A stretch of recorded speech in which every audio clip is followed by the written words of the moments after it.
Ever stop and wonder, are we it? Is humanity the peak of evolution? Or are we just a stepping stone?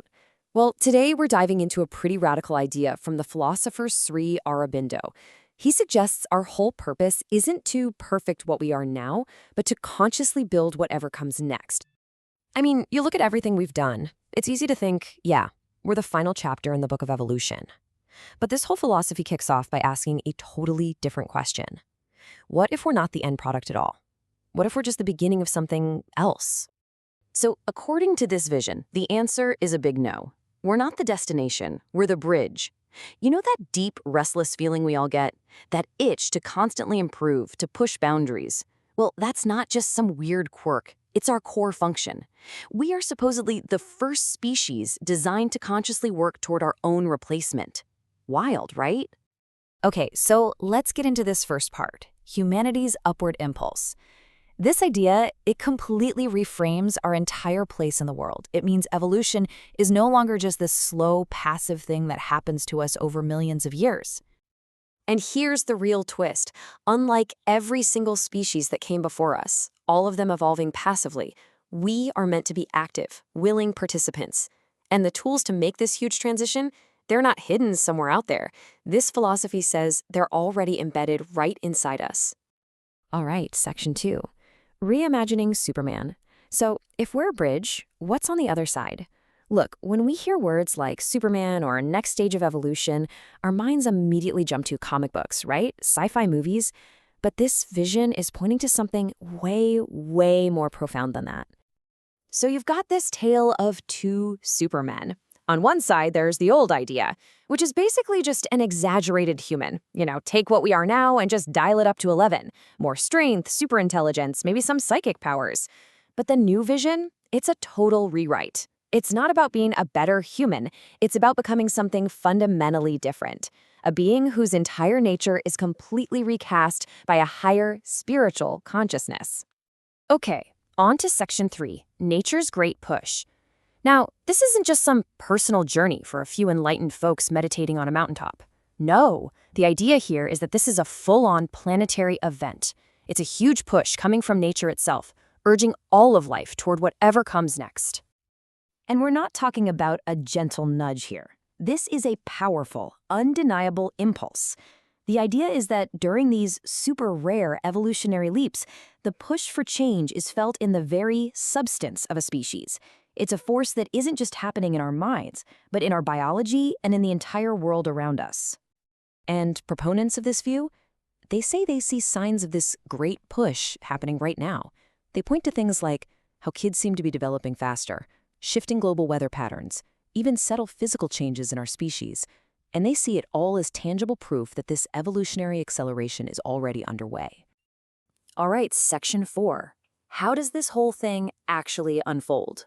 So if this massive shift is really happening, how does it play out? Well, the answer is maybe the most challenging part of this entire philosophy, because it's not for everyone and it's definitely not going to happen all at once. Yeah, you can forget any idea of some universal software update for all 8 billion of us. The source material is pretty blunt. It says there's, quote, not the least probability of the whole human race rising together to what it calls the supramental level. A state of consciousness way beyond our current one. Instead, the process is described as being much more targeted, led by a small, pioneering group. How small a group are we talking?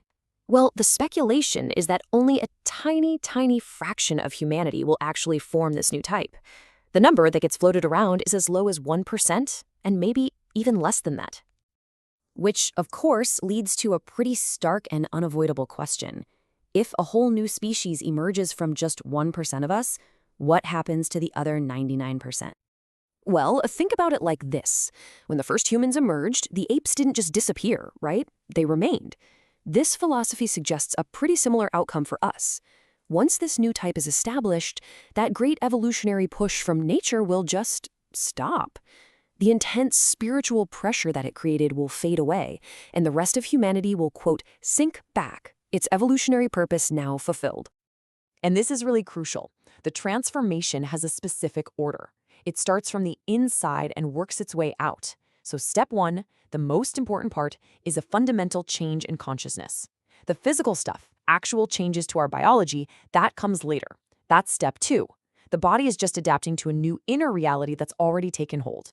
Which brings us to our final section, the inner alchemy.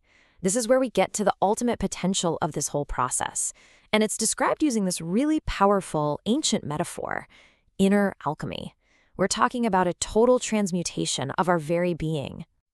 Look, this isn't just about learning more stuff or having a nice spiritual awakening.